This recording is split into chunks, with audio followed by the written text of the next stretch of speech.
Look up. The sky seems endless. A canvas of stars, a blanket of clouds, a dome of light. But what if it isn't what you think? What if the very heavens above you are not free at all? What if the sky itself is a structure? An ancient mechanism of control, built to bind your soul in cycles you were never meant to endure. From the firmament of the ancients, to the watchers of Enoch, to the grids of modern satellites, the same story whispers again and again. The trap was set above your head, and it is still active.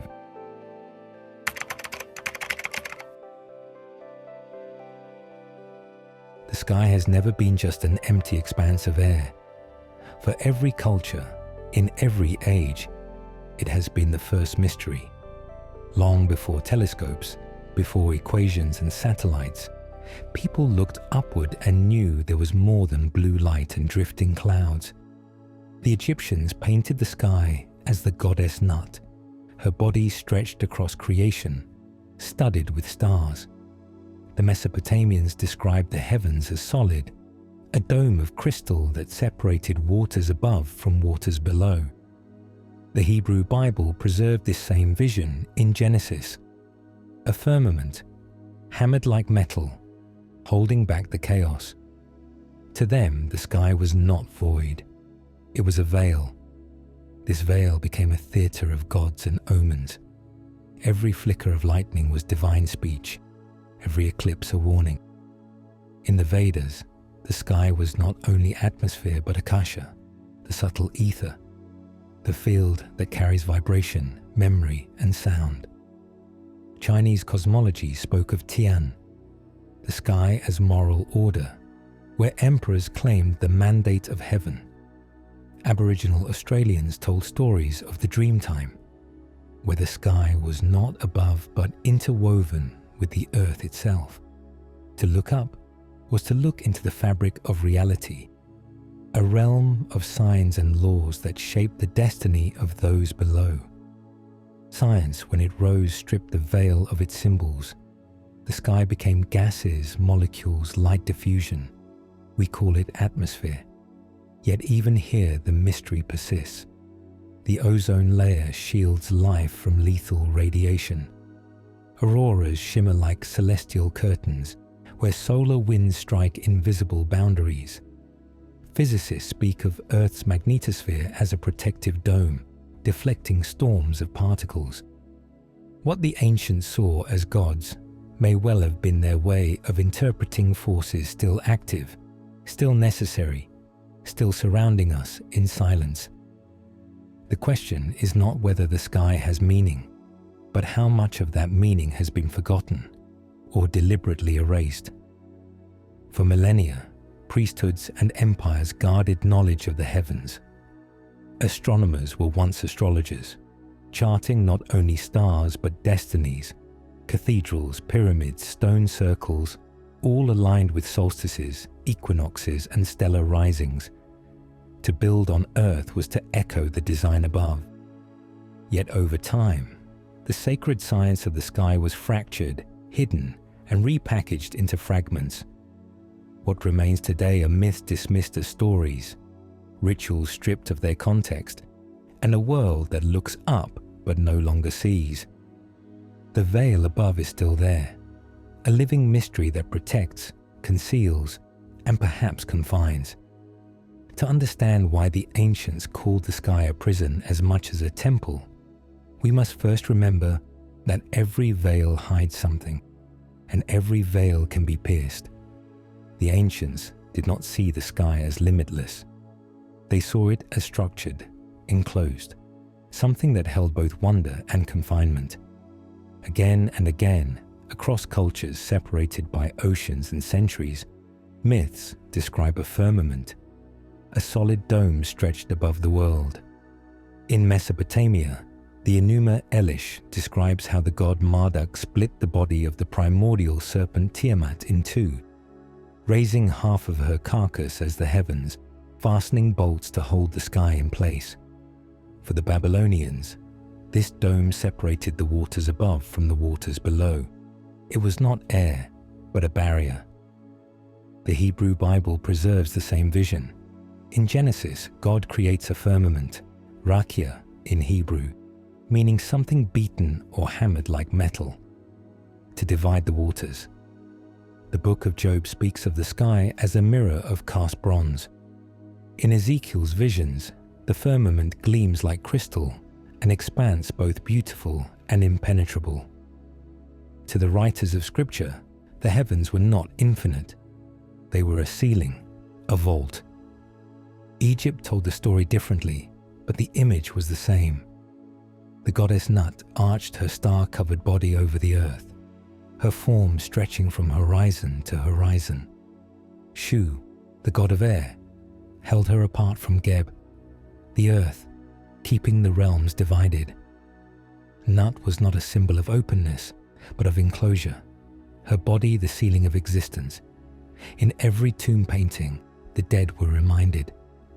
To ascend was to pass through her body, through the sky itself. Other cultures echoed the same theme. In Norse myth, the skull of the frost giant Ymir was raised to form the heavens, its edges held aloft by 4 dwarves at the cardinal points. The Rig Veda described the sky as a great enclosure, upheld by cosmic pillars. The cosmologies of the Maya, the Navajo, the Sumerians, all spoke of a boundary above, a dome that marked both the limit of human reach and the authority of the gods. Why did so many civilizations describe the same image? Was it only metaphor or memory of something more? To the mystics, the firmament was both physical and metaphysical. It marked the place where the mortal ended and the divine began. But it was also a prison wall, a reminder that humanity was contained. The Book of Enoch speaks of watchers stationed at the gates of heaven, enforcing the divide. Gnostic texts later warned of archons guarding the spheres, recycling souls through the heavens to keep them from returning to source. Modern science dismisses these visions as myth, yet even today we find echoes. Earth's atmosphere is layered like shells. Troposphere, stratosphere, mesosphere, thermosphere, exosphere. Each boundary has its own invisible power regulating life below. Above that lies the magnetosphere, shielding Earth from solar winds like an invisible dome. The ancients may not have known physics, but they knew boundaries when they felt them. The forgotten firmament is more than a relic of myth. It is the memory of an ancient truth, that the sky is not empty space but structure, not freedom but containment, and perhaps still a veil keeping us from remembering what lies beyond. From the earliest myths, the sky was not empty but inhabited, ruled and guarded. In Mesopotamia, the Anunnaki were said to dwell in the heavens, seated in the constellations, their power descending like storms upon the earth. Kings legitimized their rule by claiming descent from these sky gods. The very stars were treated as their thrones, each celestial body carrying the decree of divine will. The Enuma Elish describes Marduk arranging the heavens as a fortress, setting up constellations as watchposts, stationing gods to keep order. The sky was not neutral space. It was an occupied domain. The Book of Enoch carries this vision forward with eerie detail. Enoch speaks of the Watchers, angels sent to observe humanity, who instead descended to rule, teaching forbidden knowledge of weapons, enchantments, astrology. They were not benevolent guides but overlords, their descent described as both rebellion and colonization. They looked down from the firmament, then crossed the threshold, binding humanity to them through control of the heavens above. These watchers became symbols of surveillance itself. From above, they saw all. From above, they dictated what was hidden and what was revealed. In both traditions, the heavens were not a gift freely given to humanity. They were controlled by intermediaries. In Mesopotamia, the gods sat enthroned in the stars. issuing decrees through priests who read omens in the sky. In Enoch, the Watchers became gatekeepers of hidden knowledge, deciding what fragments humanity might learn and at what cost. Later, Gnostic texts echoed this, describing archons who ruled the planetary spheres, recycling souls through a prison of heavens to keep them from returning to source. The message across cultures is hauntingly consistent. The sky was not simply above us. It was a structure of power, overseen by Watchers. Even today, the imagery lingers. We speak of eyes in the sky, satellites orbiting like new Watchers, scanning, recording, transmitting. The fear that once lived in ancient myth has taken technological form. Just as priests once interpreted the will of the sky gods, algorithms now interpret data gathered from above. The heavens are still occupied. The Watchers remind us that the veil above is not empty. It has always been the place of rulers, gods, angels, archons, or machines, who look down to keep humanity within bounds. And as in Enoch's time, their influence was not only about the stars, but about the soul. To pass through the heavens was to face guardians who could imprison or release. The question remains, are we still living under the Watcher's gaze, in a prison disguised as sky? In the East, the sky was never seen as empty space. It was visioned as a living web, an endless net stretching in every direction, glistening with jewels at every intersection. This image, known as the net of Indra, comes from the Avatamsaka Sutra of Mahayana Buddhism, though its roots reach back into Vedic cosmology. Imagine an infinite lattice extending into eternity, each node a jewel that reflects every other jewel. Within this cosmic net, nothing exists alone. Every part mirrors the whole. Every reflection contains all others. To gaze upon the sky in this vision was to recognize that reality itself is interwoven, bound by threads unseen. Yet this vision of beauty also carried a warning. If all things are connected, then illusion spreads as easily as truth. In the Rig Veda, Indra is described as the wielder of Maya, a word meaning both creative power and illusion. Indra's net is not only a web of unity, but a veil that entangles consciousness. To be caught in its strands is to mistake reflection for reality, to lose oneself in the play of appearances. The very sky above, shining with stars, could be a theatre of illusion, dazzling the eyes while concealing the true source beyond. Chinese Buddhism later expanded this metaphor, teaching that Indra's net represents the interpenetration of all phenomena. The Huayan school declared that in one atom, countless worlds could be found. In one jewel, infinite skies. This vision is breathtaking, but also disorienting. If every fragment reflects infinity, how does one find the real? The sky becomes a hall of mirrors, where every star, every cloud, every light may be only a reflection of something else. The danger is not chaos, but entrapment. The soul caught in infinite reflections, unable to escape illusion's web. Modern science, in its own way, echoes the image. Physicists describe the universe as a cosmic web, vast filaments of galaxies stretching like threads across space-time. Quantum theory speaks of the entanglement, particles linked across distance, responding to each other like jewels in a net. We see again the ancient intuition. The cosmos is not a void, but a structure, an interwoven fabric of connection. And yet, just as in the sutras, the question arises, if everything reflects everything else, where does truth begin? Where does illusion end? For seekers, Indra's net is both map and warning. It reveals that the sky is more than atmosphere. It is a mirror world where every part echoes the whole. But to awaken within it requires discernment. Otherwise, one becomes tangled in appearances, trapped in a hall of mirrors so vast it seems infinite.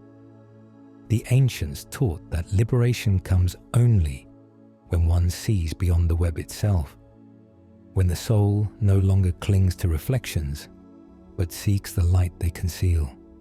The net of Indra is the sky's reminder. What dazzles above may not be freedom, but the most beautiful prison ever imagined. The Egyptians did not see the sky as empty air. To them, it was a living body. Nut, the goddess of the heavens, arched her back above the world, painted with stars, her skin the very dome of the cosmos. Beneath her lay Geb, the god of the earth, pressing upward with longing, while between them stood Shu, the god of air, holding them apart. This was no casual scene of myth. It was the foundation of Egyptian cosmology, a sacred drama etched on temple ceilings and coffin lids. In the tombs of pharaohs, Nut's star-studded figure stretched from horizon to horizon, swallowing the sun each evening and giving birth to it again each dawn. She was the cycle of eternity itself, the passage of the soul through death into rebirth. Yet her embrace of the earth was forbidden. Shu's hands held her high, creating a vast space between earth and sky, the human realm. To the Egyptians, this gap was both gift and exile. It allowed creation to exist, but it reminded humanity that the divine was just beyond reach. The Egyptian ceiling, as scholars sometimes call it, was not decoration but revelation. In temples like Dendera, where Nut's arched body still spans the ceiling, priests understood that the sky was a threshold, a barrier one could not pierce without initiation. The stars painted on her skin were not mere lights, but doorways, gateways for souls who knew the secret chants. To gaze upward was to remember that above the visible sky lay hidden worlds, layers of existence guarded by the gods. Esoteric traditions suggest this cosmology carried deeper meaning. Nut represented not just the sky, but the great womb of potential, the cosmic memory field, a mirror to what the Vedas called the Akasha. Shu, in turn, symbolized the breath, the spirit that separates matter from its source. His role was not to oppress, but to regulate, ensuring that the mortal and divine did not collapse into one another prematurely. This separation, however, also created the feeling of distance, of humanity's exile beneath a dome. Modern Egyptologists like Jan Assmann describe Nut as both nurturing and restricting. She promises rebirth, yet her arched body also encloses. To stand beneath her painted ceiling was to feel awe, but also confinement. The Egyptians believed that only through ritual, only through the mysteries, could one pierce Nut's starry skin and ascend beyond her arch. And so the ceiling was more than stone. It was a reminder. Above us is not emptiness, but a living barrier, a goddess stretched across eternity. She is both cradle and cage. She reminds us that heaven can nurture, but it can also restrain. The question for every soul is the same. Will you remain beneath her arch, or will you find the passage through her stars?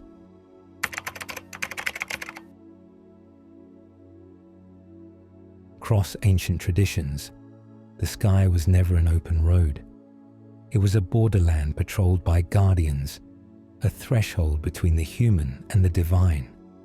Those who ruled the heavens claimed to be protectors, but in myth after myth, they appear more like gatekeepers, deities who restricted passage, demanding obedience before allowing any soul to ascend.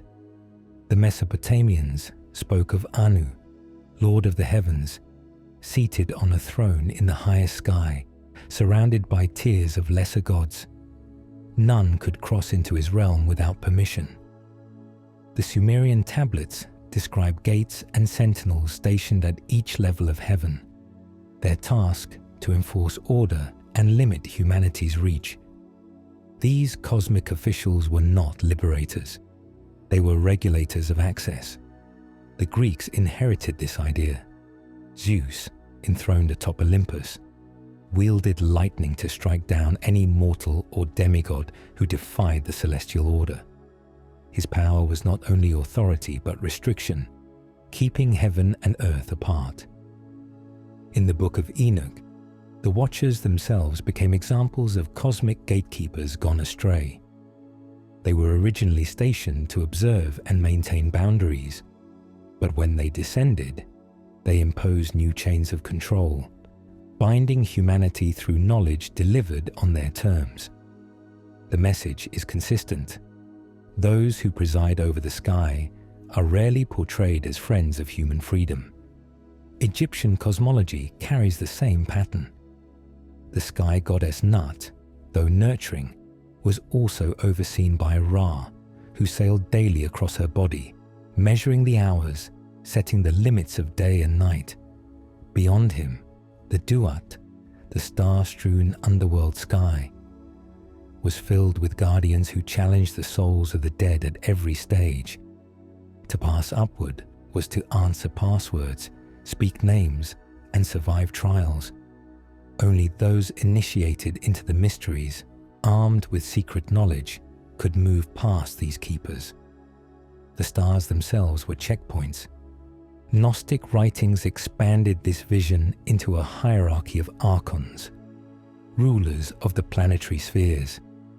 Each planet was imagined as a layer of control, governed by a power that sought to prevent souls from ascending to the true source. Liberation meant slipping past them, not worshipping them. The Hermetic texts warn that to ascend the heavens, one must shed the influences of these powers, breaking free from the planetary nets. Here again the theme emerges. The sky is not a neutral expanse but a guarded system, designed to recycle and contain. Modern readers may wonder if these were only stories. Yet when we look at the pattern across cultures, it suggests something deeper, the intuition that the heavens were structured with checkpoints, with powers that determined the flow of souls and the boundaries of knowledge. Whether myth or memory, the ancients agreed that above us stood not liberators, but keepers, and their role was clear: to ensure that what lay beyond the veil remained inaccessible to most. The cosmic gatekeepers held the keys. The question is whether humanity was ever meant to have them. The moon has always carried a strange, double-edged presence in human imagination. It is the night's lantern, governing tides and cycles, inspiring poetry and love songs. Yet beneath the romance, many traditions carried a darker suspicion. The moon was not only a light in the sky, it was a gate, and sometimes a trap. The ancient Gnostics warned that souls leaving the body at death might be pulled toward the moon, caught in its reflective glow, only to be recycled back into flesh. To them, the moon was not a symbol of freedom, but of imprisonment, a luminous snare in the heavens. Plutarch, writing in his Moralia, described the moon as a realm where souls underwent purification, shedding the remnants of the body before moving on. But not all were released. Some were bound to its orbit, tethered by their desires, unable to ascend higher. Later, Hermetic texts echoed this, describing the moon as the lowest rung of the heavens, where the soul struggled to cast off illusion. In Vedic cosmology, the moon was the gateway for ancestors, a temporary dwelling before rebirth. It was the path through which spirits returned again and again. The cycle of samsara, the endless wheel of reincarnation, was tied directly to its silver face. Why the moon? Perhaps because it is both near and strange. Unlike the distant stars, it looms close enough to influence earthly life in visible ways, governing menstrual cycles, tides, planting seasons. Its phases marked calendars, Its eclipses stirred awe and terror.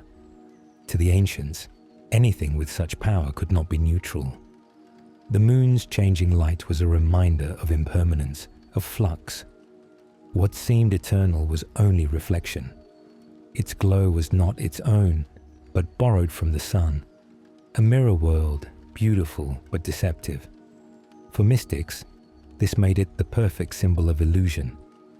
To gaze at the moon was to gaze at borrowed light, at appearances that conceal as much as they reveal. Even in modern folklore, traces of this suspicion remain. Lunacy, the madness of the full moon. The moon children drawn into strange trances. Stories of souls wandering in moonlit fields caught between worlds. Today, science tells us the moon stabilizes Earth's axis and tides, making life possible. But this does not erase the deeper archetype.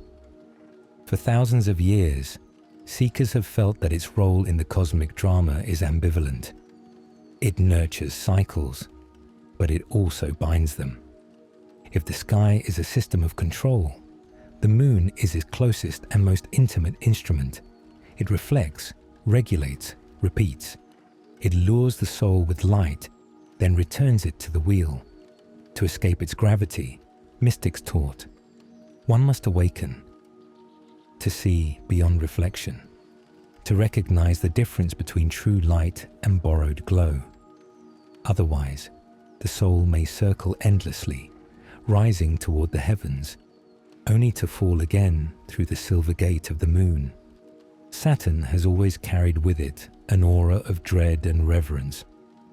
To the ancients, it was not simply a distant planet moving slowly through the heavens.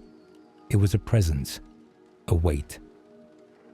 The slowest of the visible wanderers, Saturn became known as the keeper of time itself. In Greece, he was Cronus, the devourer of his children, the god who consumed his own offspring to prevent them from surpassing him. This gruesome image was more than myth. It was a symbol. Time devours all. Whatever is born, Saturn will one day reclaim. Whatever grows, Saturn will bring to harvest, then to decay. He is the sickle that cuts, the boundary that no one escapes. In Rome, Saturn became both feared and celebrated. He was the patron of Saturnalia, the great festival of reversal. When rules were broken, slaves feasted like masters, and chaos temporarily reigned. But beneath the joy was recognition of a truth. Saturn governs cycles. He marks the end of one order and the beginning of another. In astrology, Saturn is still called the Lord of Karma. Every 29 years, it returns to the place it held at one's birth, bringing trials, lessons, reckonings. Lives are reshaped, foundations tested, illusions shattered. Saturn does not allow shortcuts. It demands endurance, responsibility, and truth stripped of all pretenses. Yet mystics went further. They saw Saturn not only as a teacher, but as a warden. In Gnostic texts, Saturn is linked to the archons, rulers of the planetary spheres, who keep souls bound to the cycle of reincarnation. The so-called Saturn-Moon matrix theory imagines Saturn as a transmitter, sending out frequencies of limitation, which the moon then reflects back, enveloping Earth in a veil of illusion. To escape this net, seekers taught, one must rise above Saturn's binding law, to pierce through time's illusion and remember eternity. Its rings, discovered later, only reinforce the symbolism. Saturn is encircled, bound, restricted, and by extension, so are we. The rings became emblems of cycles that repeat endlessly, karmic patterns that echo until broken. In alchemy, Saturn was associated with lead, the heaviest of metals, representing density, oppression, the weight of incarnation itself. Yet lead was also the first stage in the great work. Only by passing through Saturn's heaviness could one transform it into gold. Even in modern science, Saturn is strange. Its hexagonal storm at the North Pole spins like a cosmic seal, its geometry baffling astronomers. Its immense magnetic field hums with frequencies, a reminder that this planet radiates more than light reflected from the sun. It broadcasts. For the mystic, this only deepens the mystery. Is Saturn a mere planet, or a cosmic tuning fork, shaping the frequencies of reality? Saturn's shadow is restriction, delay, and suffering. But its hidden gift is mastery. It tests, it limits, it forces the soul to confront what it would rather avoid. And in that confrontation, something awakens. To face Saturn is to face time itself, and in doing so, to begin remembering what lies beyond time. For countless seekers across time, the cycle of rebirth has been described not only as a chance for growth, but also as a prison. In the East, the Vedas and the Buddha's teachings name this cycle samsara, the endless wheel of death and rebirth. On its surface, it seems like a ladder of evolution. Yet the ancient texts remind us that samsara is defined by dukkha, suffering, a trap woven from desire and ignorance. Without awakening, the soul simply turns and turns, mistaking motion for progress, incarnation for liberation. The goal is not to remain in the cycle, but to break free of it, to reach moksha, to merge once more with the source beyond illusion. Gnostic traditions were even more direct. In their vision, the heavens were not open skies, but layered prisons, each sphere ruled by an archon, a cosmic warden. When the soul left the body, it was confronted at these checkpoints, questioned, deceived, and often turned back. The archons, they said, created a false firmament, an artificial heaven of lights and illusions to keep humanity in bondage. Reincarnation, in this view, was not divine mercy, but captivity, the recycling of consciousness, forced to forget its true origin. The Book of Enoch hints at the same theme, with watchers and rulers in the heavens deciding the fate of souls, enforcing laws not of freedom but of containment. Some hermetic and esoteric teachings extend this even further. They warn that celestial bodies themselves play a role in this recycling. The moon, reflecting light but producing none of its own, was seen as a gate through which souls are drawn back into flesh. Saturn, the Lord of Time, was said to cast frequencies that bind consciousness into limitation, ensuring that lessons repeat until the deeper truth is recognized. Together, they form a cycle of return, where the soul comes close to liberation, but is pulled back again, like a bird circling a cage it cannot see. Even today, fragments of this vision persist. Near-death experiences sometimes describe tunnels of light and beings of authority, welcoming yet insistent, guiding souls to return. Are these guides benevolent, or are they the same ancient gatekeepers, recycling consciousness back into matter? The mystics leave the question open, but urge caution. They warn, not every light is the true light.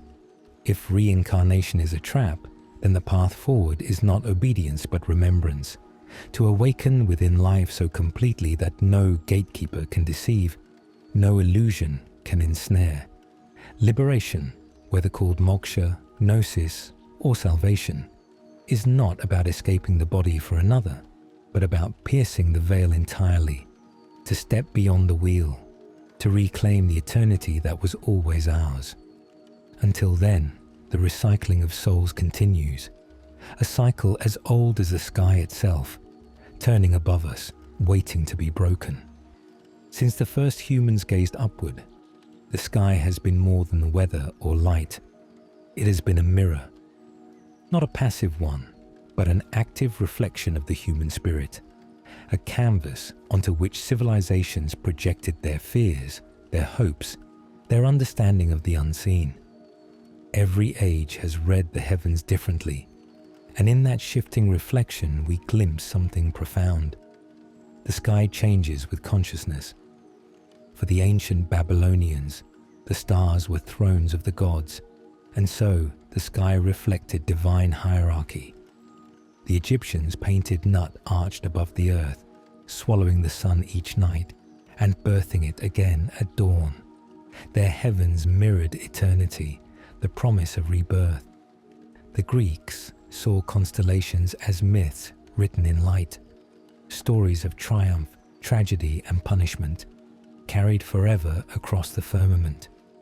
To them, the sky reflected morality itself, preserving the tales of human pride and divine wrath. In indigenous traditions, the heavens were often seen as a living tapestry woven by ancestors. The Navajo spoke of the sky as a ceiling painted with sacred symbols, each star a memory. The Australian Aboriginal Dreamtime teaches that the constellations are not just lights, but beings, still alive, still watching, their patterns reflecting laws of life. In these visions, the sky reflects not only the individual soul, but the collective dream of a people. Even in modern times, the sky continues to mirror consciousness, though we have changed the language. Astronomers map galaxies. Physicists describe space-time as a fabric. Yet what is this fabric but a cosmic mirror responding to the questions we dare to ask? Carl Jung wrote of synchronicity, of how inner states seem to echo in outer events.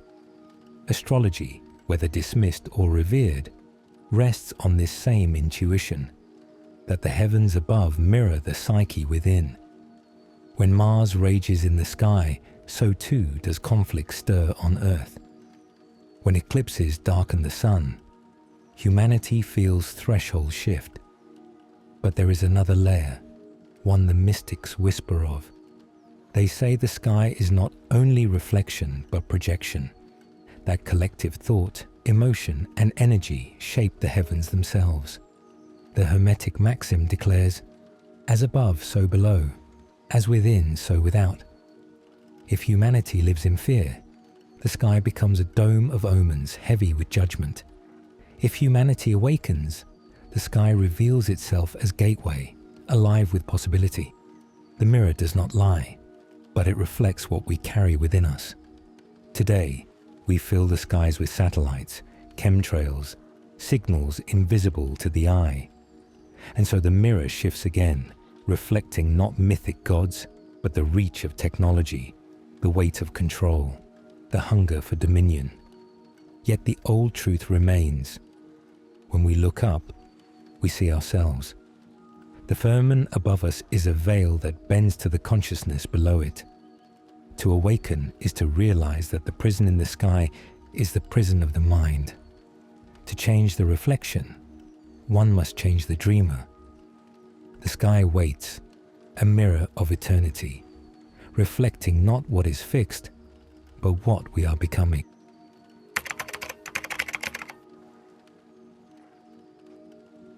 Mystics across cultures have spoken of invisible lattices surrounding the earth, networks of power woven like threads across the globe, binding the heavens to the land below. To the modern mind, this may sound abstract, but for the ancients, it was reality. The Chinese called it the dragon lines, the channels of qi flowing through earth and sky. The Druids of Britain aligned their stone circles upon what are now called ley lines, geometric currents connecting sacred sites.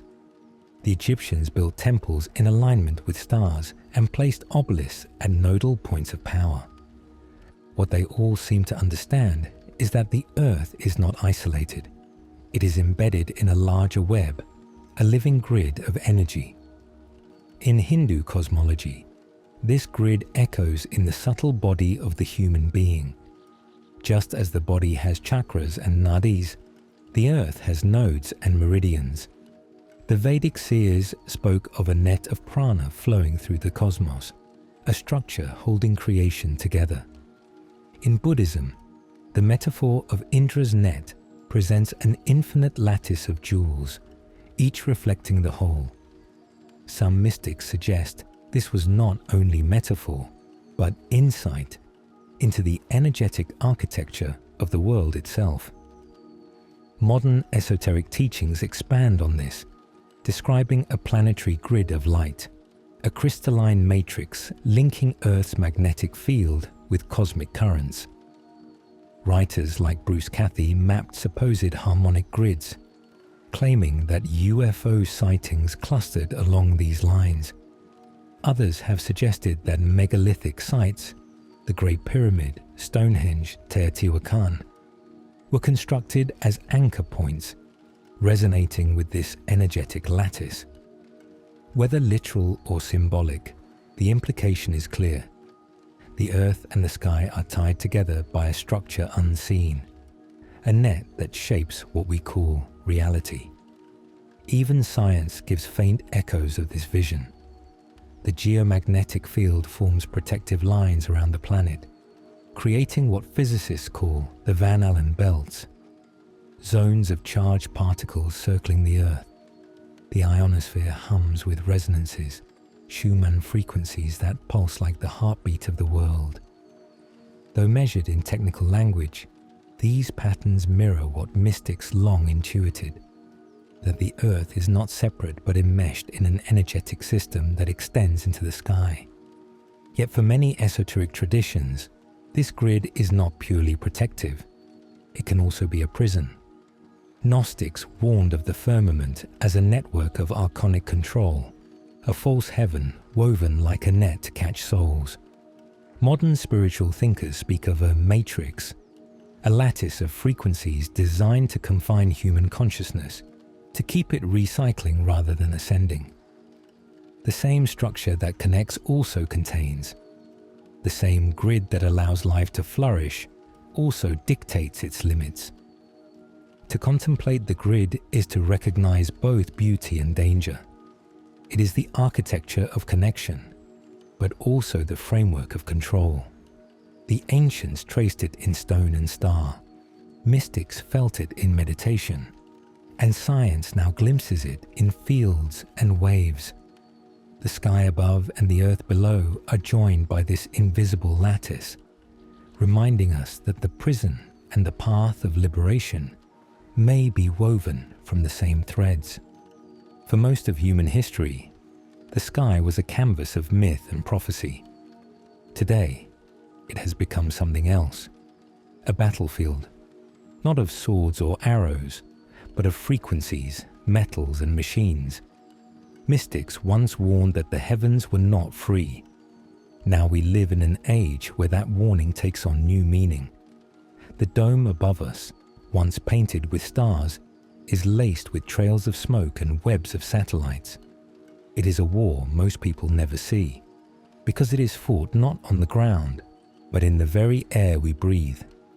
The phenomenon of chemtrails has sparked decades of suspicion. Governments call them contrails, the frozen exhaust of planes. But witnesses across the globe insist they linger too long, spread too wide, creating artificial clouds that dim the sun.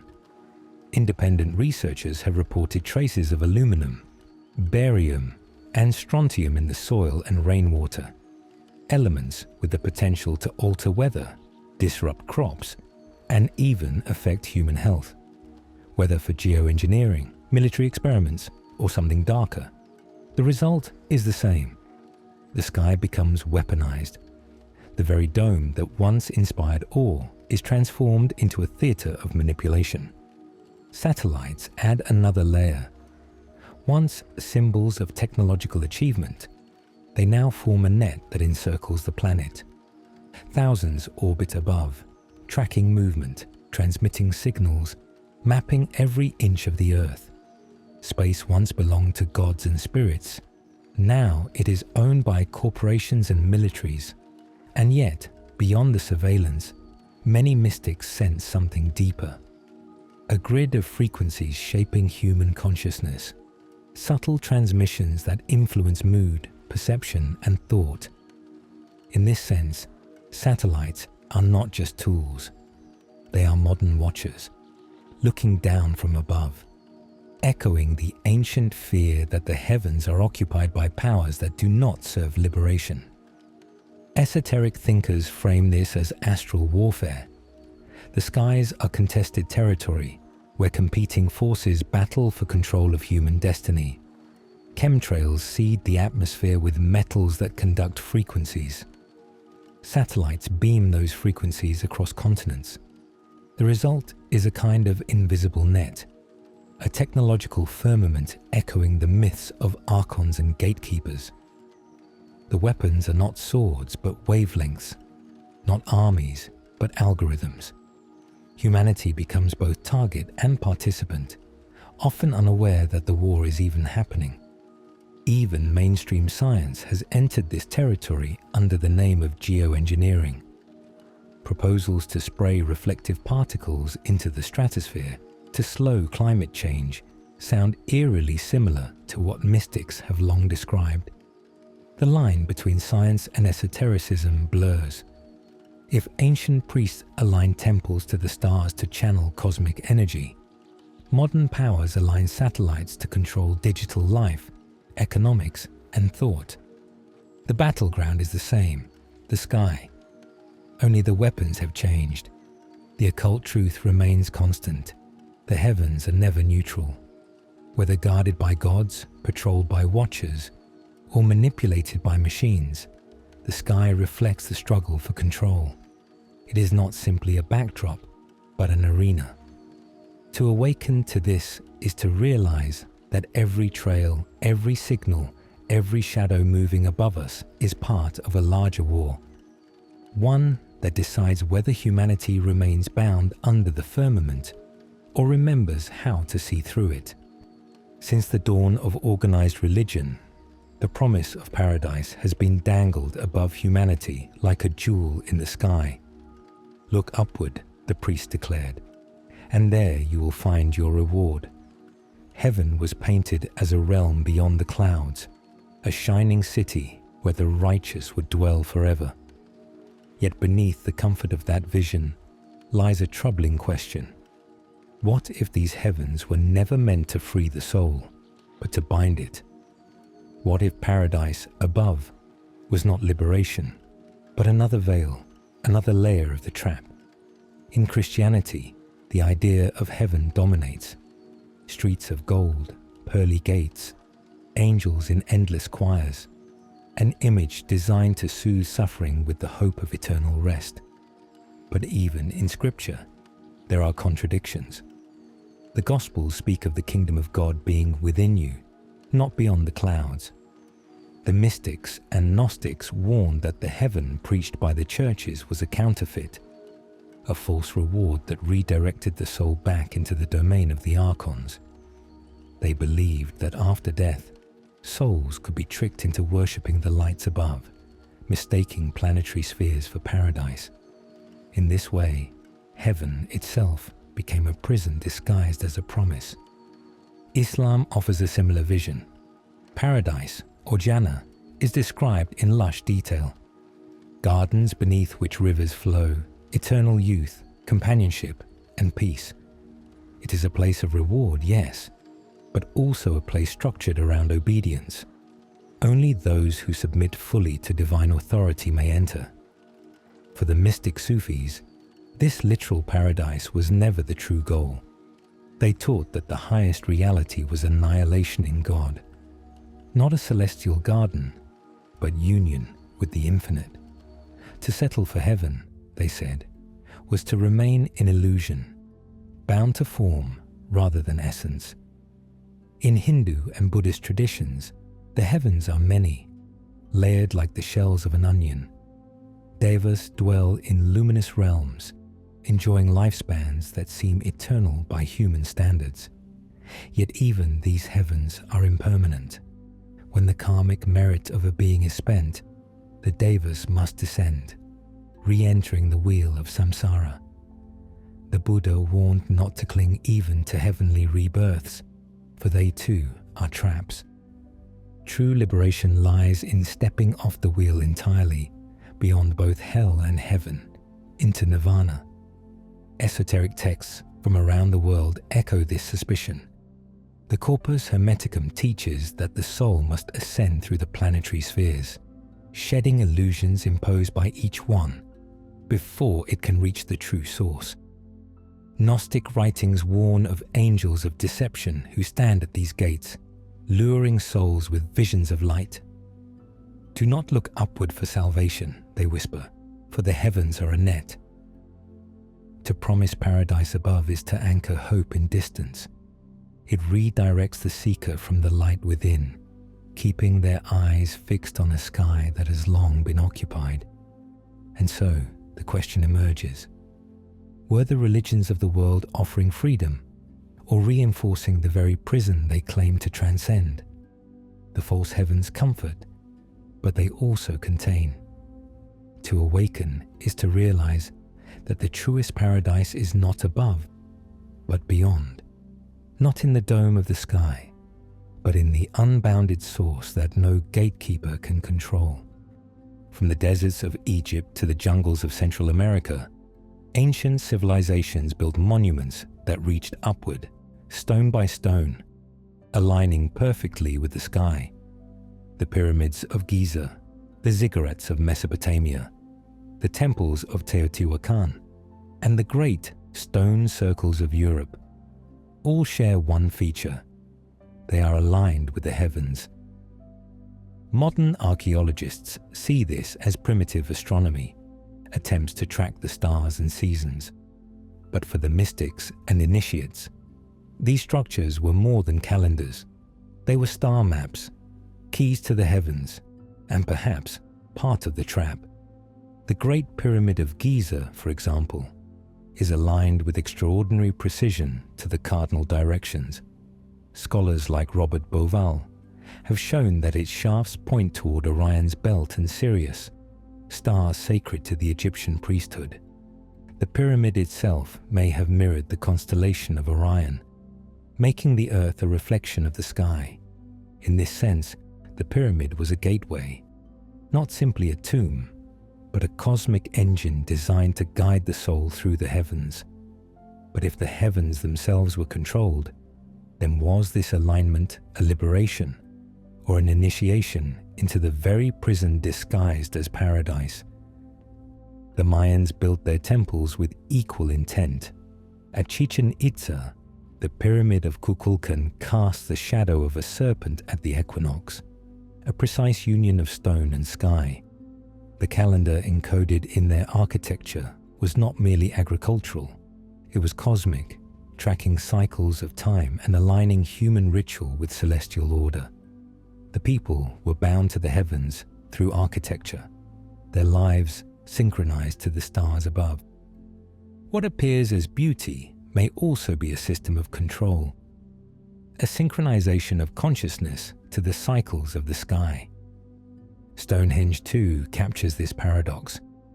Its massive stones align with solstices and lunar cycles, serving as a kind of open sky observatory. To the Druids, it was a temple. To the modern eye, it was also a cage of frequencies, a resonance chamber built to capture and amplify the influence of celestial cycles upon human life. Every alignment, every axis, reflects a deeper idea. The heavens dictate, and the earth obeys. The star maps encoded in these monuments suggest that the ancients knew something profound. The sky was not neutral. It was structured, intentional, powerful.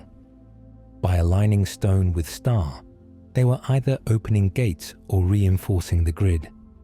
Some traditions whisper that these monuments were meant to remind humanity of its cosmic origin, pointing upward toward freedom. Others suggest they were meant to keep humanity synchronized with cycles that bind rather than liberate. Keys, yes, but keys that may only open into deeper layers of the labyrinth.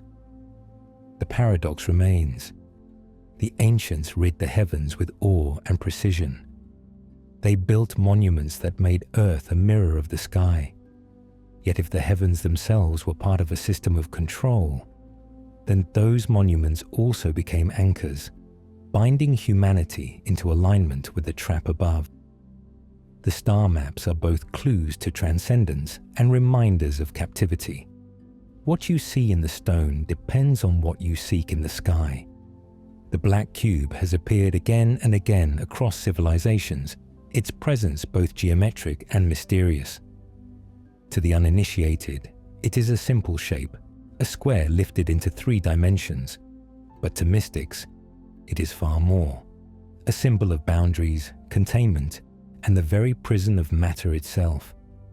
The cube, when darkened to black, becomes the seal of inversion, the turning of divine order into a structure of limitation.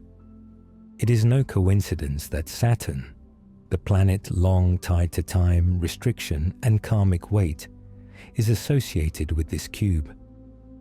At Saturn's north pole spins a strange hexagon-shaped storm, 6 sides forming the hidden geometry of the cube when seen in its unfolded form. The sky itself appears to bear the mark of this esoteric structure, a cosmic reminder that time is not simply a river, but a cage. Across the world, the cube has been venerated in rituals both sacred and secret. Pilgrims circle the Kaaba in Mecca, a black cube at the center of their devotion, while in Jewish mysticism, the tefillin, small black boxes tied to prayer, echo the same archetype.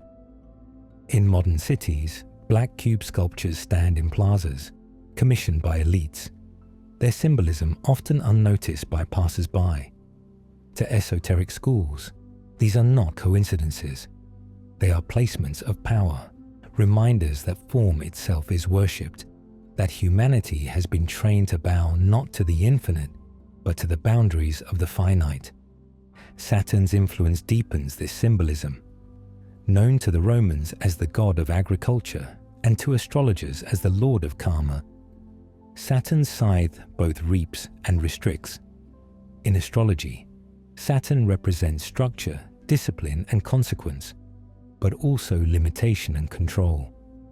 When linked to the cube, its energy transforms into an architecture of suppression, a grid that confines consciousness to cycles of time and suffering.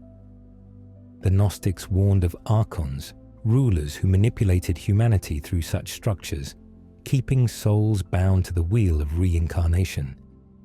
To them, the cube was not sacred geometry, but sacred geometry inverted, divine order retooled as a prison. Even in popular culture, the cube persists. Films portray it as a puzzle, a trap, a mysterious artifact of power.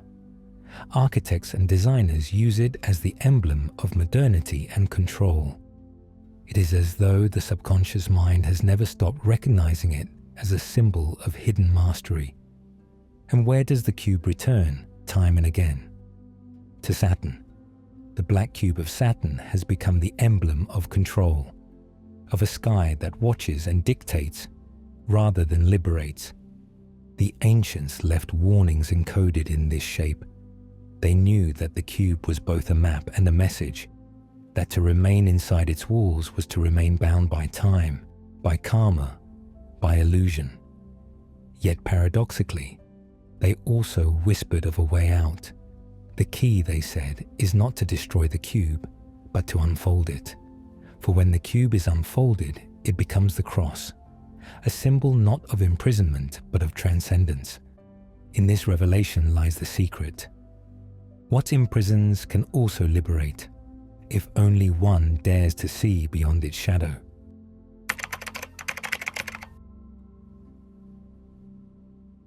Science has always looked upward with curiosity, but in recent decades it has begun to reach for the power to rewrite the very heavens.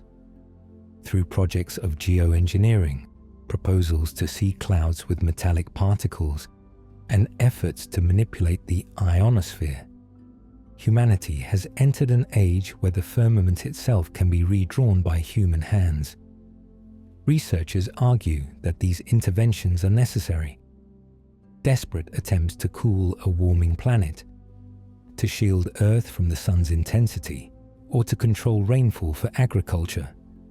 Yet beneath the scientific language lies a troubling echo of something far older. The ancient warnings of a sky that could be turned into a cage. Reports from the late 20th century revealed experiments like Project Storm Fury and the High Frequency Active Auroral Research Program, HAARP, where powerful frequencies were directed into the upper atmosphere. Officially, these were experiments in communication or weather studies, but to those versed in esoteric traditions, they sounded uncannily like attempts to tamper with the vibrational skin of the planet itself.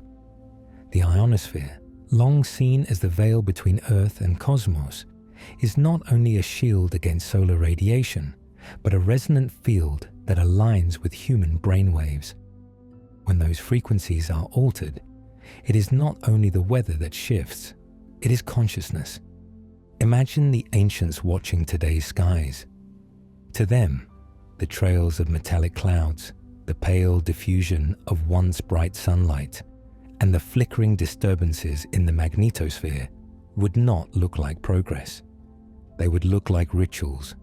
They would see sigils drawn across the firmament, energetic grids inscribed with the language of control.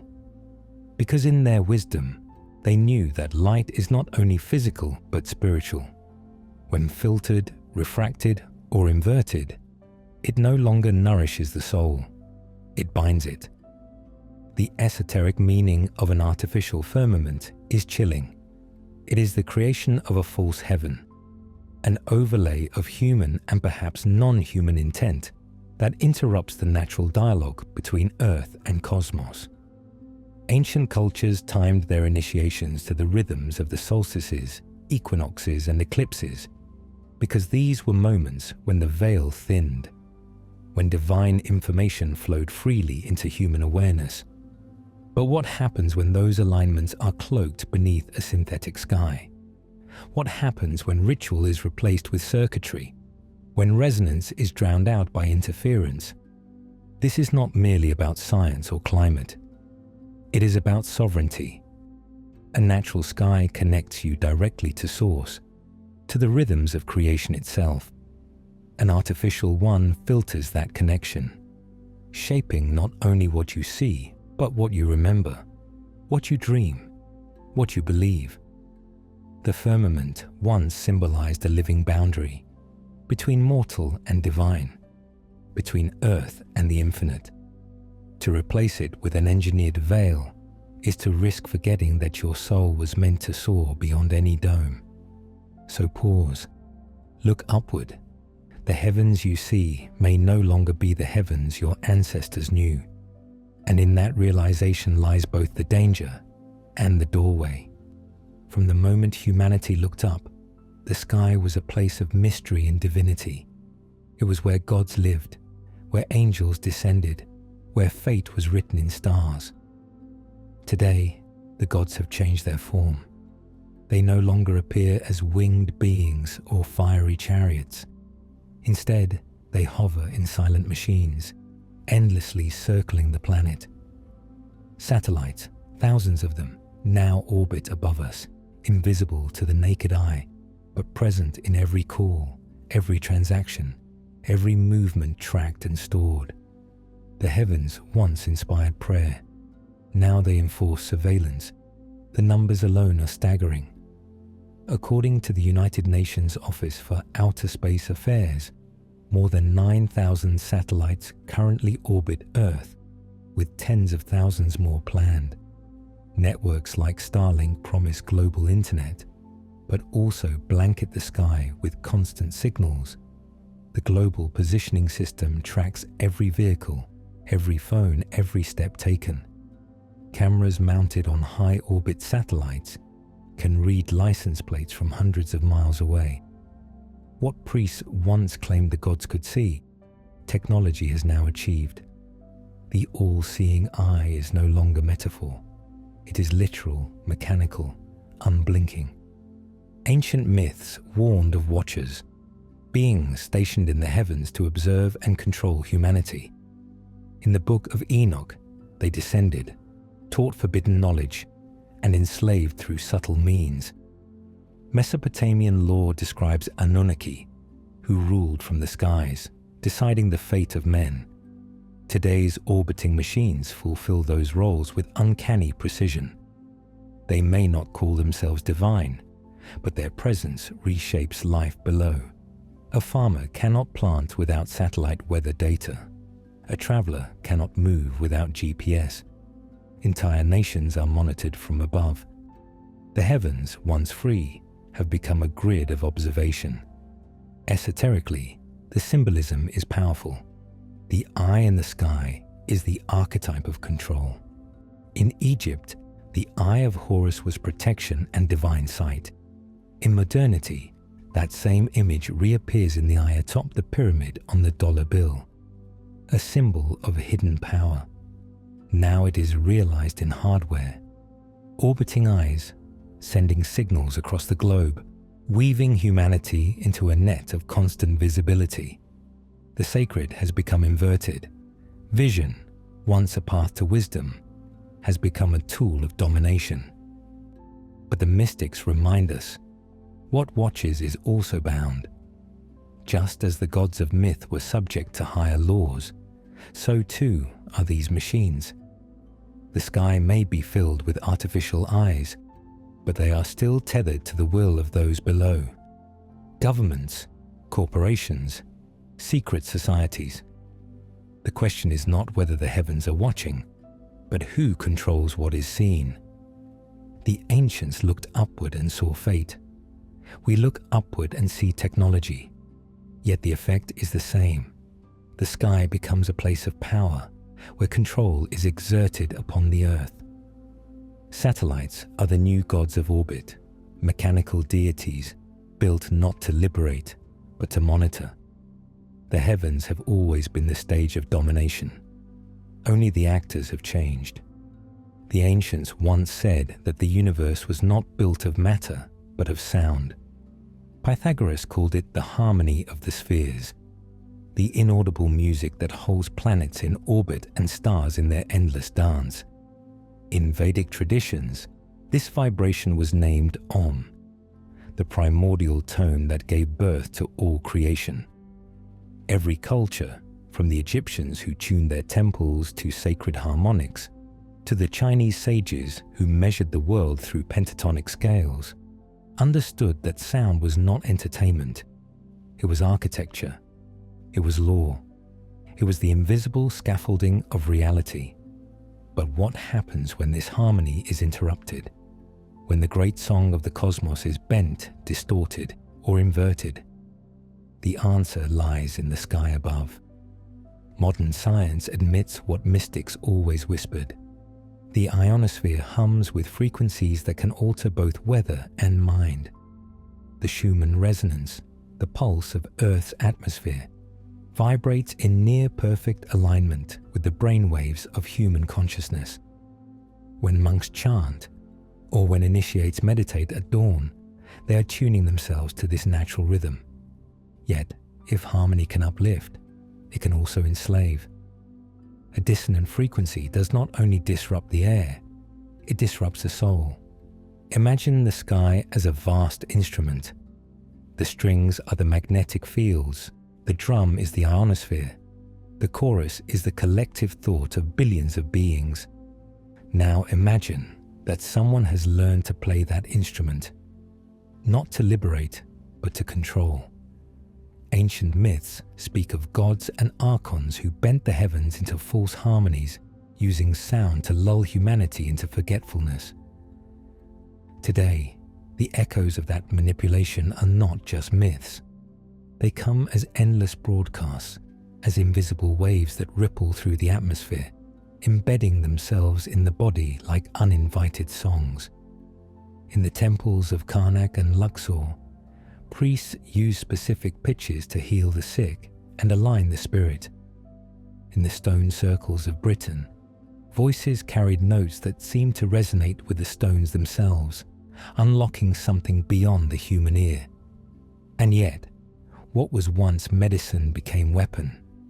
Frequencies tuned to love were inverted into fear. The hymn of liberation became the siren song of control. And so the heavens became not only the stage of stars, but the grandest speaker ever built, a system of resonance that could either remind the soul of its freedom or keep it bound in a cage of vibration. The ancients believed that the human body was a mirror of the cosmos, and nowhere is that truth more apparent than in the crown.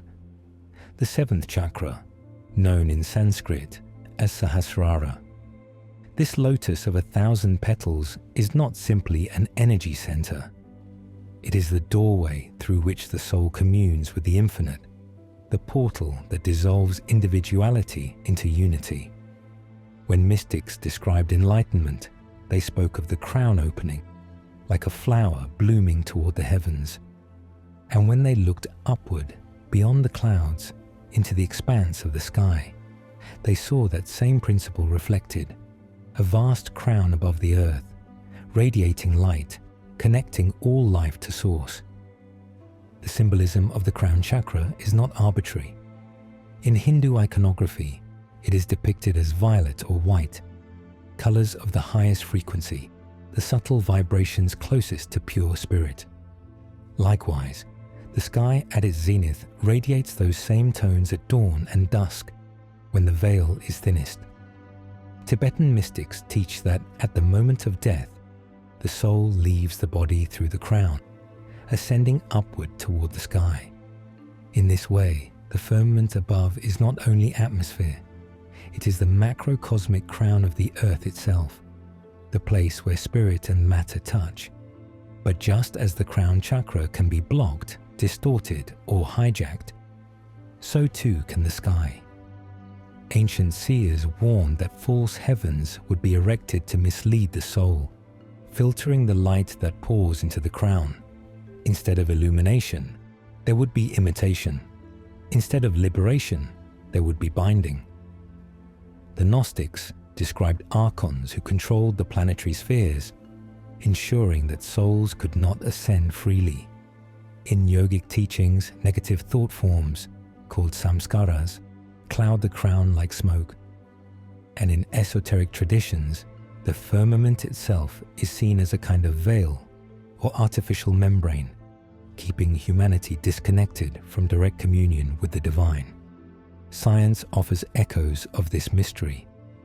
The pineal gland, long associated with the third eye, is bathed in cerebrospinal fluid that pulses upward with each breath, feeding into the crown's energetic circuit. Studies have shown that meditation can synchronize brainwaves with the Schumann resonance, Earth's natural frequency, linking individual consciousness to the planetary field. In this resonance, one becomes a mirror of the sky. But imagine if those frequencies are disrupted, if the natural harmony between crown and cosmos is replaced by static. Then the connection becomes weak, distorted. The lotus closes, and the soul forgets the light. To awaken the crown is to awaken to the sky within. The heavens above are not only physical, nor is the chakra purely symbolic. They are reflections of each other, inner and outer crowns of one reality. When you stand beneath the stars and feel yourself dissolve into their silence, you are experiencing that truth. And yet, the warnings remain. Guard the crown, guard the sky. For if both are mirrors, then both can be obscured. Liberation requires clarity. The lotus must open fully, and the heavens must be seen as they truly are. Not prisons, not illusions, but doorways. From the earliest myths, the sky was the realm of gods. Thunder was their voice, lightning their weapon, and stars their throne. To look upward was to feel awe, to remember one's place in a cosmos ordered by forces greater than man. Yet, in nearly every tradition, there are whispers that this celestial power was not always used to liberate. It was inverted. The same light that could awaken was twisted into a tool of control. Divinity itself was hijacked, its symbols redirected to serve not the infinite, but the few. In Mesopotamia, The gods who descended from the heavens, the Anunnaki, were said to have taught mankind knowledge of agriculture, astronomy, and architecture. But in the same stories, these beings demanded obedience, sacrifice, and labor. They presented themselves as divine benefactors, yet used their celestial authority to extract devotion and resources. What was framed as a gift became an imposition, a hierarchy rooted not in love but in domination. The sky was used as justification. We are above you, therefore you must serve. In Egypt, the pharaohs claimed their right to rule through alignment with the stars. Temples and pyramids were built to mirror Orion, Sirius, and the solar path. To the initiates, these were maps of ascent, guiding the soul through cosmic gates. But for the masses, they became instruments of control. Rituals were mandated, taxes levied, and labor demanded to maintain harmony with the heavens. Celestial truth was inverted into celestial authority, a system where questioning the stars meant questioning the gods themselves. The Abrahamic traditions carried this inversion further.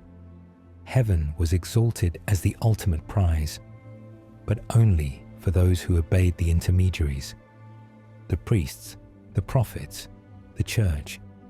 The very idea of divinity was tied to obedience, submission, and fear. The infinite was condensed into commandments, the boundless sky reduced to a hierarchy of judgment. Gnostic sects rebelled, declaring that the God of the heavens was not the true source, but a lesser power, masquerading as divine. For this, they were silenced, their writings burned, their teachings suppressed. Even in Vedic cosmology, where the devas dwell in radiant heavens, sages warned that these gods were not ultimate. They lived long lives, enjoyed great power, but eventually fell back into the wheel of samsara. To worship them was to remain bound. The highest truth was beyond even the gods, in the formless Brahman. Yet temples proliferated, sacrifices were demanded, and priestly classes mediated between humanity and the sky. Again, divinity was inverted, made transactional, tied to control rather than liberation. Modern esotericism sees echoes of this in symbols like the black cube of Saturn, the eye in the pyramid, and the endless hierarchies of angels and archons. These are not random images, but reminders of how celestial archetypes can be weaponized. The light of the heavens becomes a false light, dazzling enough to blind. The star that could guide becomes the snare that entraps. To hijack divinity is to twist the human longing for the infinite into obedience to the finite. It is to replace the unnameable source with an authority that demands worship while withholding truth. And so, the warning remains. Not every star that shines guides you home. Some lights exist only to keep you circling in the dark.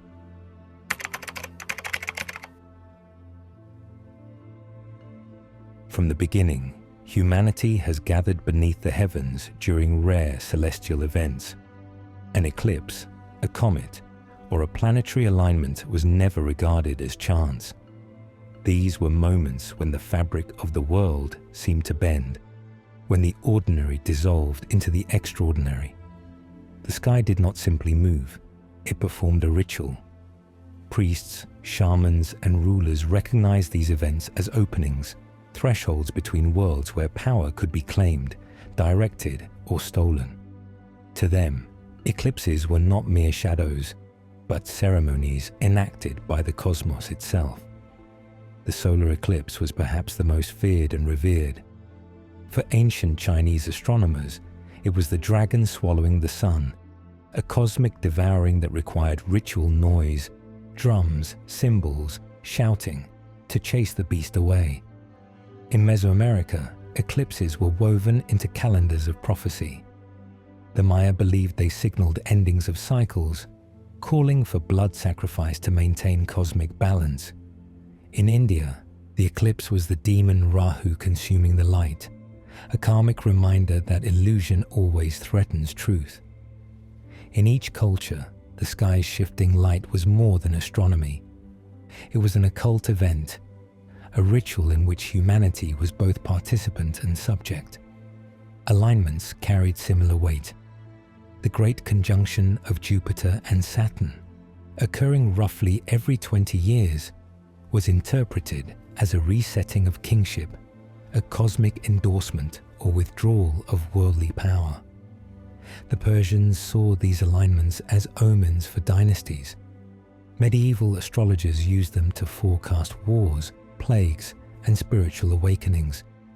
When planets aligned, it was not simply mechanics, it was choreography. The heavens were enacting a ritual of proportion and timing mirrored in human affairs. To ignore such events was to miss the ritual language of the cosmos itself. Even weather was absorbed into this ritual view of the sky. Thunderstorms were not random, they were the voices of gods. Lightning was Zeus casting judgment, Thor wielding his hammer, Indra riding his elephant across the heavens. Rainfall was blessing, drought was curse. To manipulate weather then was to perform ritual. Ancient rulers claimed this power, presenting themselves as mediators between heaven and earth. If rain fell after a king's prayer, his legitimacy was confirmed. If it did not, his reign was questioned. The sky itself became the altar of politics and faith. Esoteric traditions whisper that those in power still use celestial events as ritual. Secret societies gather during eclipses, solstices, and equinoxes, timing their ceremonies to the pulse of the cosmos. Modern occultists interpret chemtrails, HAARP frequencies, and even space launches as rituals disguised as technology. To them, weather manipulation and astronomical precision are not only scientific but magical acts, designed to anchor control in the subtle layers of reality. The sky becomes both stage and script, written by forces that know the old language of ritual.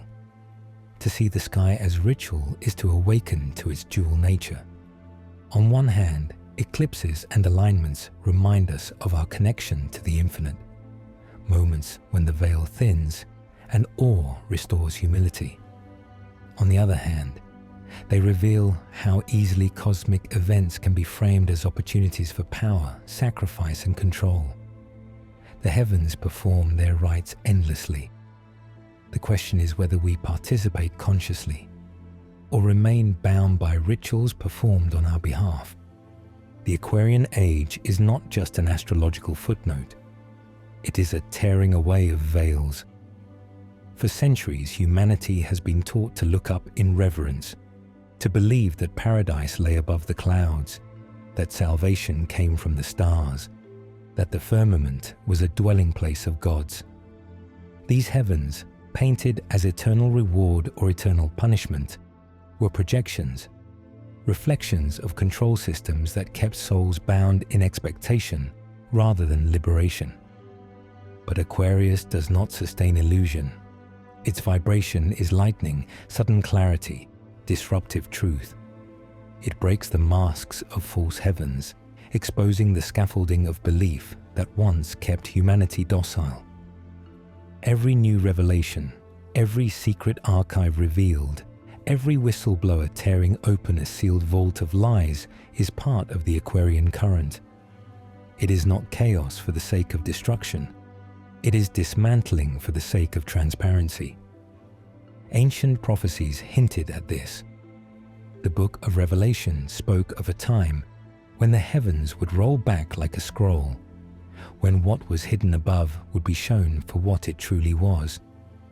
The Gnostics described the moment when the imitation heavens, crafted by the archons, would dissolve, revealing that the true source was never out there but within.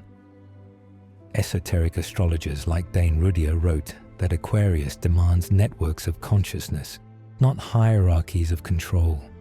the sky ceases to be a ceiling and becomes a mirror, showing us our own awakening. Look at the times we live in.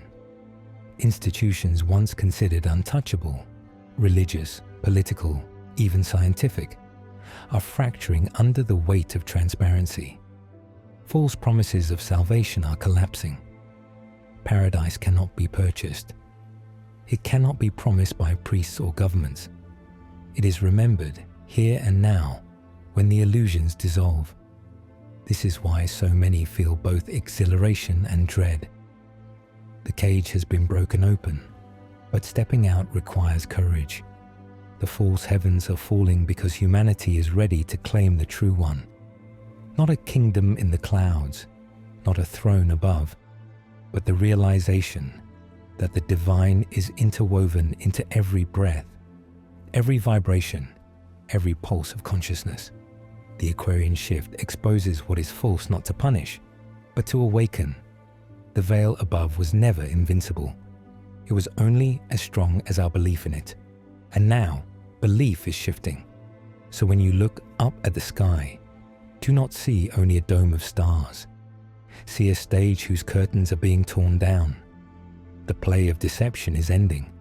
And beyond it, the real heavens, vast, unbound, infinite, are opening, waiting for you to remember that you were never its prisoner, but always its creator. They spoke of a veil, not just a metaphorical covering of the mind, but a literal curtain stretched across the heavens. In Gnostic texts, it is described as the barrier between the material illusion and the true realms of spirit. The Pistis Sophia calls it the firmament of forgetfulness, a woven shroud meant to keep the soul blind. And in many ancient prophecies, it was said that one day this veil would tear. The Maya hinted at it in their long count calendar, where the transition of ages was not just about time, but about sight. They described the end of an age as a moment when the sky is unsealed, when the hidden machinery above would be exposed, no longer able to disguise itself as divine. The Hebrews carried a similar vision. In Isaiah 34:4, it is written that the heavens shall be rolled up like a scroll. This was not poetic apocalypse alone. It was the unveiling, the tearing of the false canopy so truth could pour through. Even in Hindu cosmology, the yugas tell of a cycle where the illusion, or Maya, grows dense, suffocating human perception. But at the dawn of a new yuga, the veil is pierced, light floods the world, and souls remember what was hidden. In Norse mythology, Ragnarok was marked not only by war, but by the sky itself splitting, revealing the truth of realms once concealed. Across traditions, the prophecy was the same. What was above would one day no longer hide. This tearing is not about destruction alone. It is about revelation. The veil exists to create amnesia, to keep humanity recycled in loops of belief, distraction, and dependence on powers above, rather than the light within.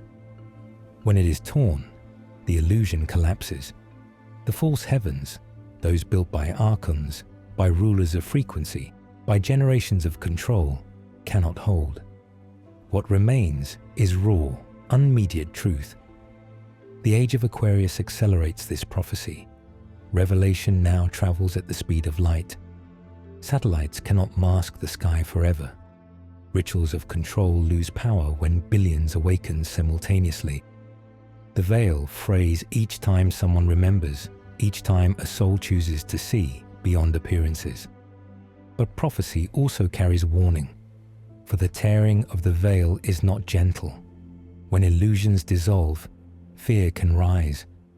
Those who depended on the false heavens for meaning may tremble when the sky no longer answers. Yet the ancients remind us, this tearing is liberation. It is the long-promised dawn. So when the heavens crack, when the illusions above roll back like fabric, do not despair. Stand in remembrance. For what was concealed is now revealed, and the sky, once weaponized, becomes once more the open temple of the divine. The awakening begins the moment one dares to see the sky not as a ceiling of control, but as a mirror of their own inner being. For centuries, humanity has looked upward with a mixture of awe and fear, believing the heavens to be a domain owned by gods, rulers, or unseen architects. Yet mystics across traditions whispered another possibility, that the vault above us is not a prison, but a reflection, a living canvas that echoes the state of human consciousness. The Upanishads speak of the universe as a great mirror, where the inner world and the outer world are not two, but one. The Hermetic law of correspondence, as above so below, was never meant to point toward distant stars alone. It is also the reminder that what we see above us in the celestial sphere is an echo of what we carry within. When humanity lived in balance, the heavens were guides. When humanity fell into division, the skies too became distorted, veiled, weaponized. The sky reflects back the collective dream, whether harmonious or fractured. This is why visionaries like Plotinus taught that the stars are not simply matter, but symbols of the soul's condition. The Taoists spoke of the firmament as a flowing mirror of qi, where every storm, every eclipse, every alignment was both cosmic and personal. Aboriginal Dreamtime elders told that the Milky Way itself is a river of spirit, a reflection of the pathway souls walk upon Earth. To them, the sky was not something to escape, but something to read, a mirror that showed humanity what it had forgotten within. But here lies the paradox. A mirror can liberate or deceive. Just as one may mistake the reflection for the face, so too has humanity mistaken the sky for ultimate truth. Religions promise that paradise lay above, and control systems reinforce the illusion that the heavens were external authorities. Yet the awakened soul begins to see differently. The clouds of fear dissolve, and the stars become reminders of inner light. The same dome once feared as a cage becomes a reflective teacher, urging us to confront the patterns we project outward. Look closely and you begin to notice. The chemtrails, the satellites, the artificial lights, yes, they distort. But the mirror also shows resilience. Sunrises still break the darkness. Constellations still whisper their archetypal stories. The auroras still dance with Earth's magnetic breath. The mirror has not abandoned us. It waits for us to look with new eyes. When you gaze at the heavens with presence, you are not staring into distance. You are staring into yourself. The sky becomes a reminder that the battle was never just external. It was always about perception. A trap for those who fear, a teacher for those who awaken. And so the question remains, when you look up, will you see a cage or a mirror calling you back to your own forgotten light? There comes a time when even the strongest illusions begin to tremble.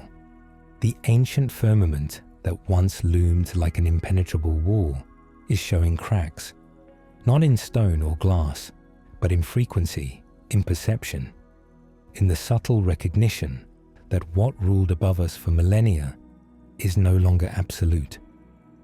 The false heavens, the imitation grids, the inverted lights, the artificial scripts that bent our gaze upward into chains, are weakening. And humanity, perhaps for the first time in thousands of years, can feel it. Prophecies across cultures hinted at such a moment. The Hopi spoke of a time when the old sky would collapse and a new world would emerge. The Mayans described great cycles where false suns and false rulers would lose their dominion as the calendar wheels turned. Even the Gnostics whispered of the day when the Archon's holographic dome could no longer hold its shape. for the weight of awakening souls would tear it apart. And today, what was once myth feels like lived reality. Solar storms disrupt not only satellites, but the very programming long broadcast through the ionosphere. The Schumann resonance, Earth's heartbeat, spikes in unexpected ways, aligning less with control grids and more with human awakening. It is as if the planet itself is shaking off an overlay, refusing to host the same prison any longer.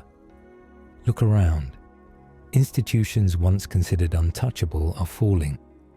The religions that promise paradise above are losing their grip as seekers turn inward, recognizing divinity not in some faraway heaven, but within the silent sanctuary of the heart. Technologies once cloaked in inevitability, machines in orbit watching your every move, frequencies blanketing your nights, are exposed by whistleblowers, questioned by communities, resisted by conscious choice. The spell is breaking because the awareness has returned, and awareness is the solvent that no false grid can withstand. The signs are subtle yet undeniable. Dreams are more vivid, as if the astral nets that kept souls recycling without memory are thinning.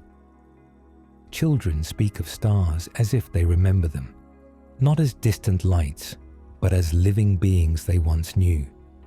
Even animals, plants, and the very waters move differently, sensing that the overhead pressure is loosening.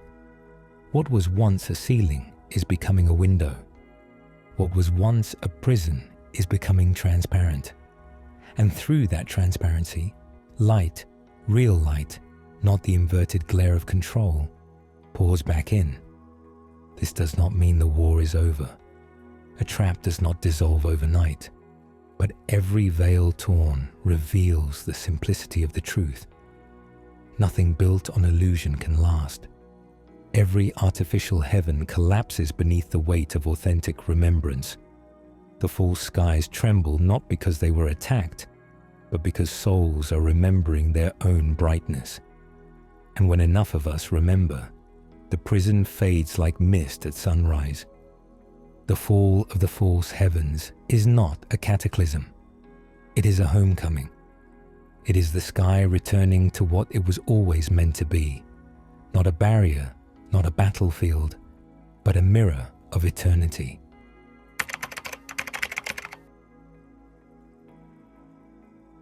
The ancients often spoke of two skies. One stretched above our heads, filled with constellations and shifting clouds.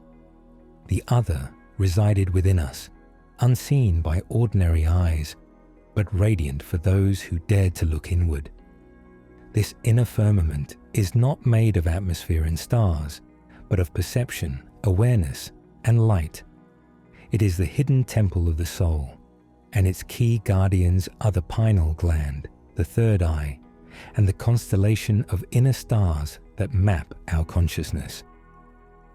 Modern science acknowledges the pineal gland as a small endocrine organ nestled deep within the brain. But mystics have long described it as far more than biology. To the Hindus, it is the Ajna chakra, the seat of intuition, symbolized by a lotus with two petals. To the Egyptians, it was the Eye of Horus, encoded in temple art and sacred geometry with uncanny precision, matching the anatomy of the pineal. René Descartes called it the seat of the soul, perhaps recognizing that this tiny gland was not just physical, but a portal, a lens to the inner sky. The pineal produces melatonin and regulates sleep, but it also secretes dimethyltryptamine or DMT, a molecule many call the spirit molecule. DMT is present in trace amounts in the human body and is known for inducing visions of light, beings, and cosmic landscapes. Shamans, yogis, and mystics have for centuries described experiences of leaving the body, traveling through luminous realms, and returning with knowledge. Science now suggests that the pineal gland may play a role in these visions. It is as though this organ is not just a gland, but a stargate, aligning us with inner constellations hidden from the ordinary eye. The third eye is more than symbolism.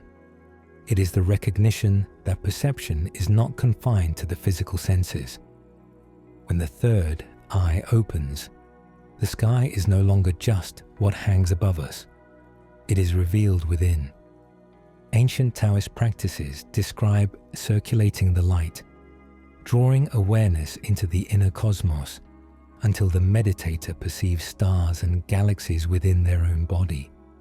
Hermetic traditions echo this, teaching that man is a microcosm of the macrocosm, that every constellation in the heavens exists also within the soul.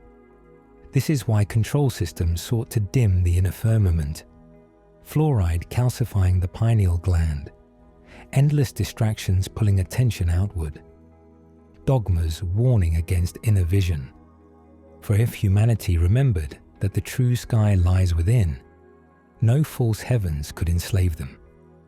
The real stars are not unreachable. They shine in the quiet chambers of our own being. When you meditate deeply, when silence overtakes the noise of the world, you may glimpse them. Inner constellations, radiant geometries, a galaxy of light that has been with you since birth. This is not imagination, it is remembrance. The sky above can be tampered with, but the sky within remains incorruptible. It is the eternal firmament, the map back to source, the reminder that you carry the universe in your own mind. And when enough souls awaken to their inner heavens, the outer veil loses its power, for the real firmament was never above us. It was always within. To reclaim the heavens is not to wage war against the sky, but to remember the place within you that was never trapped.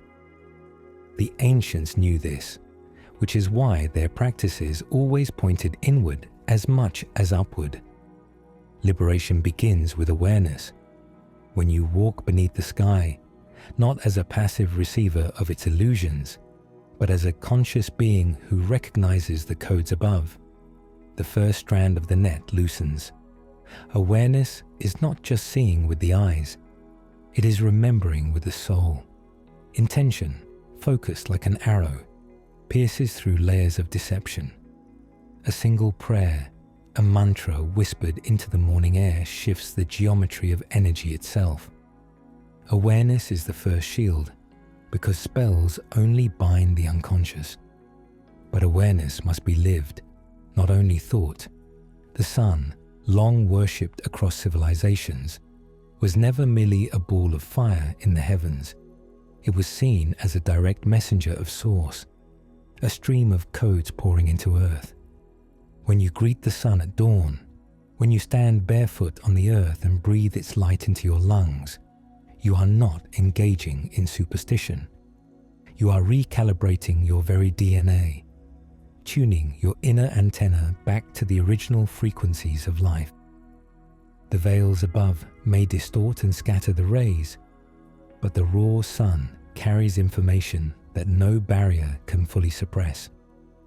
Those who remember this practice, who choose to meet the sun in reverence, are not simply sun gazers. They are sovereign beings restoring the covenant between spirit and light. Crystals, metals, and sacred coverings were never ornamental. Amethyst, shungite, and selenite were regarded as tools of resonance, able to transmute dissonant fields into harmony. Gold and silver, worn upon the head, were shields for the crown chakra, protecting the gateway between soul and cosmos. Modern science dismisses this as superstition, but esoteric lore reminds us that vibration is law, and resonance is the key. When the vibrational armor is consciously chosen, the crown does not collapse under false frequencies. It opens, and in opening, it breaks the spell. Sound, too, becomes liberation.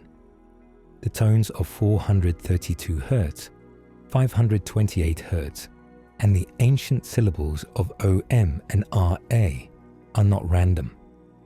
They are disruptors of the artificial lattice. resonances that dissolve the scaffolding of illusion. When you chant, when you allow sacred sound to move through your body, you are not only soothing your mind, you are striking the false heavens with the hammer of vibration. The net trembles, the lattice shivers, the soul remembers. Reclaiming the heavens is not achieved in one grand act, but in thousands of small rituals. Lighting a candle beneath the night sky and speaking your truth. Standing grounded on the earth as the storm passes overhead. Calling your energy back when you feel it scattered by unseen forces. Each act may seem simple, yet each one is a declaration. You are not prey beneath a dome. You are a co-creator of the field. The false heavens lose their hold not because they vanish, but because you awaken. And when you awaken, the sky is no longer a prison. It becomes a mirror, reflecting your own sovereignty back to you. The sky has long been painted as a ceiling, a dome, a firmament that confined rather than liberated. For centuries, myths, scriptures, and hidden doctrines told us that the heavens were not a free expanse, but a controlled system, an architecture designed to limit the soul. Yet every cycle of history, every turning of the ages, whispers of a deeper truth. The sky was never meant to be a prison. It was meant to be a passageway, a living gateway through which spirit and matter dance, through which human consciousness communes with the infinite. What has been inverted as a cage can once again be remembered as a door. The ancients left fragments of this memory encoded in their sacred texts and temples. In Hermetic philosophy, balance was not about neutralizing conflict, but about alchemy, marrying opposites so that they could generate higher states of being. The balance of the scales was never meant to suppress motion, but to harmonize it, to turn the discord of duality into a chord of higher resonance. In Taoist cosmology, this is yin and yang, two forces, not enemies but lovers, whose endless dance sustains the entire universe. When yin or yang dominates, the world fractures into imbalance, but when they weave together, the Tao becomes visible. The same principle applies to the sky. When forces of light and shadow are integrated, the heavens are no longer a veil. They are a mirror reflecting harmony. The Aquarian shift signals this return. Astrology describes Aquarius as the water bearer, but its true gift is not water, it is liberation. It pours out the stale containers of the past, emptying what has been crystallized and stagnant. It invites us to see the heavens not as rigid astrology charts to be obeyed, but as rivers of energy to be navigated consciously. The constellations stop being cages of fate and begin to act as maps of possibility. The net above no longer ensnares when the mind awakens to its inner freedom. This is why so many today are speaking of synchronicities, awakening codes, and cosmic downloads. The sky is shifting from trap to teacher. But true balance does not mean that all shadows disappear. The Gnostics taught that liberation comes not by denying the archons, the forces of control, but by recognizing their place in the cosmic drama and choosing differently. Balance is not the removal of challenge, but the wisdom to walk through it without losing one's center. When the heart steadies itself like a scale, no manipulation of heavens or earth can sway it. The cage dissolves because the soul no longer consents to it. And so, when you look up now, notice the subtle change. The sky does not merely press down upon you. It hums, it vibrates, it opens. Eclipses that once terrified kings now serve as reminders that cycles of shadow always give way to cycles of light. Auroras shimmer like gateways, showing that Earth's atmosphere is not just a shield, but a canvas where cosmic energies paint new possibilities. Balance is returning. Not the false balance of control, but the sacred balance of union. In that balance, the sky ceases to be a ceiling. It becomes a doorway, a passage into the infinite, a reminder that what lies above has always been within, and that the heavens, once feared as prison, are ready once more to serve as a gateway home. The sky has never been a passive backdrop. It has always been alive, pulsing with signs, rhythms, and lessons woven into its vast expanse. To the ancients, it was not only a calendar of seasons, but a mirror of the soul's journey. It was both a teacher and a test, guiding humanity with symbols, while at the same time challenging us to look beyond the symbols themselves. In this way, the sky became a paradox, the great reminder of our cosmic origins, and simultaneously, the veil that tested whether we would remember. The Egyptians saw this clearly in the goddess Nut, arching her body over the earth, studded with stars. She was the mother of heaven, swallowing the sun at dusk and birthing it again at dawn. To live beneath her canopy was to recognize that life itself was cyclical, that endings were gateways to beginnings.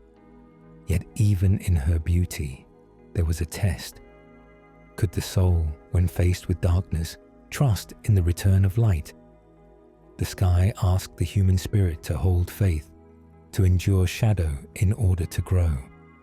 In the Vedic tradition, the heavens were described as a living order, the Arta, a cosmic rhythm that maintained harmony across dimensions. The stars were not random fires, but luminous markers of Dharma, signaling the balance between duty, destiny, and liberation. To ignore them was to walk blind. To cling to them as rigid fate was equally an error. The test was in learning discernment, seeing the sky as a map, but not mistaking the map for the territory. Even in the Book of Enoch, the sky was portrayed as a place of watchers, some benevolent, others deceptive. The heavens became a school of discernment. Would the soul learn which messengers were true and which distorted the divine law? This tension was part of the initiation. The teacher presents knowledge, the test reveals mastery. In this sense, the firmament became an initiatory chamber, a place where humanity's awareness was continually refined. But as history unfolded, institutions seized these lessons and turned them into prisons. The sky as teacher was reduced into rigid calendars, imposed horoscopes, and enforced doctrines. What was once a living conversation became a system of control. Yet the test remained. Could humanity see beyond the false heavens and rediscover the true voice of the cosmos? Could we recognize that the stars are not there to dictate our lives, but to awaken us to our own capacity for alignment? Today, as eyes lift once again to the heavens with new awareness, the reminder is still present. Every eclipse, every meteor shower, every planetary alignment whispers of cycles greater than ourselves. But the challenge remains unchanged. Will we use these reminders to awaken or to bind ourselves in fear? The sky has never been neutral. It has always been the mirror of consciousness itself, inviting us to grow. Teacher and test, reminder and riddle, it waits for us to remember that what we seek above has always been planted within. From the beginning of time, humanity has lifted its eyes to the heavens, searching for answers, for direction, for signs that our lives were not random sparks in an indifferent cosmos. The sky has been called a dome, a veil, a prison, a temple. It has been worshipped, feared, charted, and studied. Yet through all of this, one truth has whispered beneath the surface. The sky is not what you think. It was never merely above you. It has always been within you. Every culture left echoes of this realization. The Gnostics spoke of archons who sought to control the firmament, but they also reminded us that the true heavens are not external. They are a reflection of the soul's journey, an inner cosmos mirroring the outer. The Hermetic axiom, as above, so below, was not just about planets influencing fate. It was about the deep resonance between the stars in the sky and the stars within your blood, your breath, your being. To gaze at the night is to gaze at your own unconscious, scattered with patterns waiting to be remembered. The sky has always been a mirror of awakening. When humanity lived in fear, it appeared as a dome of wrath, filled with vengeful gods hurling storms and lightning. When humanity reached for order, it became a clock, a calendar, a cosmic machine. And now, as humanity stands at the threshold of awakening, the sky reveals itself as something more profound, a teacher of presence, a mirror of consciousness, a canvas on which your soul reflects its own evolution. The constellations are no longer just myths. They are archetypes of the psyche. The planets are not chains of destiny but frequencies of choice. Science too begins to echo this. Quantum physics suggests that the observer and the observed are inseparable, that to look at the sky is to change it, to participate in its unfolding. The stars you see are not just burning suns. They are stories carried across time, their light arriving in your eyes as living memory. Each glance is both ancient and new. Each breath beneath the sky ties you to the universe's rhythm. The closing revelation is not that the sky has tricked you, but that you have forgotten your role in shaping it. The trap was never absolute. It was an initiation, a test to see if you could awaken to the truth that what you see above is a reflection of what awakens within. The false heavens lose power when you remember the sky is not only atmosphere, not only stars, but awareness itself. So when you look up tonight, do not see only distance. See reflection. See the great mirror calling you home. The veil of the heavens has always been the veil of your own mind. And as it thins, as it tears, as light floods through, the truth becomes undeniable. The sky is not what you think. It is the mirror of your awakening. Before you leave this moment, pause.